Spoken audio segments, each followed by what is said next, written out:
Hello बच्चों, स्वागत है आपका अपने चैनल एएस कोचिंग सेंटर में।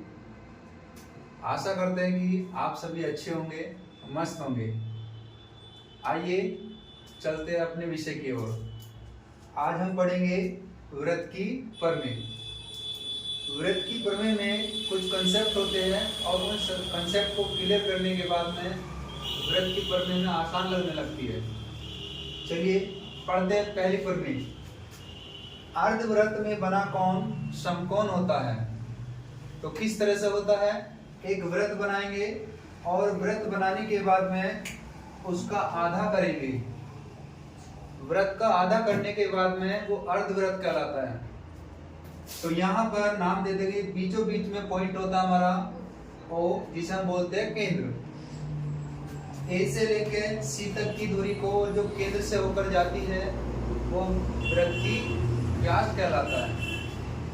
यहाँ पर ए, बी और सी, जो बी हमारा कोण है वो 90 डिग्री का है, अर्थात अर्धव्रत में जो कोण बनता है वो समकोण होता है। इसके बाद आते हैं दूसरी प्रमेय पे। दूसरी प्रमेय क्या होती है हमारी कि दीर्घवृत्त में बना कोण 90 अंश से कम होता है। दीर्घवृत्त का मतलब कि एक वृत्त खींचेंगे, खींचने के बाद में ए से लेकर सी तक या ए से लेकर बी तक, इसे कोई भी नाम दे सकते हैं। एक जीवा लेंगे, जीवा लेने के बाद में नीचे वाला तो लघु वृत्त कहलाएगा और ऊपर वाला दीर्घवृत्त कहलाएगा। तो यहाँ पर दीर्घवृत्त में जो कोण बन रहा है, ये बड़े वाला जो कोण बन रहा है, ये 90 अंश से कम होता है। यहाँ देखो, ये जो बी एंगल है 90 अंश से कम होता है। यहाँ शो भी कर रखा हमने कि कोण ए बी सी, अर्थात ए बी सी, जिस कोण को हम लेते हैं, जिसका मान निकालते हैं, उसे बिल्कुल बीचों बीच में रखते हैं। ये जो कोण है बी 90 अंश से कम होगा, मतलब छोटा होगा। इसके बाद हम आते हैं प्रमेय नंबर 3 पे।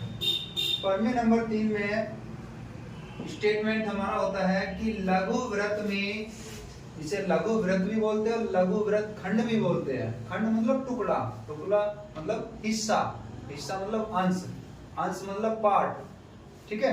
तो यहाँ पर लघु व्रत में बना कोण 90 अंश से बड़ा होता है। देखेंगे, एक व्रत बनाएंगे, यहाँ एक जीवा लेंगे, जीवा लेने के बाद में ऊपर आप देख रहे होंगे कि ये हमारा लघु व्रत है और नीचे वाला हमारा दीर्घ व्रत है।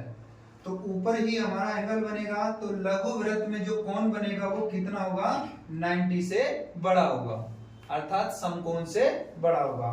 यहाँ हम इसे ऐसे दिखा सकते हैं कि A B C, A B और सी, देखो बीचों बीच में हमने बी लिया तो बी पर ही डिपेंड रहना है। ये वाला कोण जो है 90 अंश से बड़ा है। इसके बाद हम चलते हैं प्रमेय नंबर नेक्स्ट, अर्थात चक्रीय चतुर्भुज। काफी सारी चीजें इसमें इंपॉर्टेंट होती है, ये बेसिक होता है।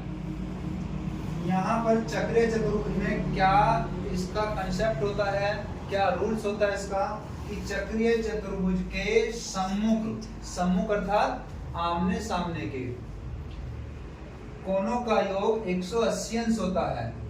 तो 180 अंश को हम काफी बार जो है बुकों में लिखा हुआ आता है, समपूरक भी बोलते हैं।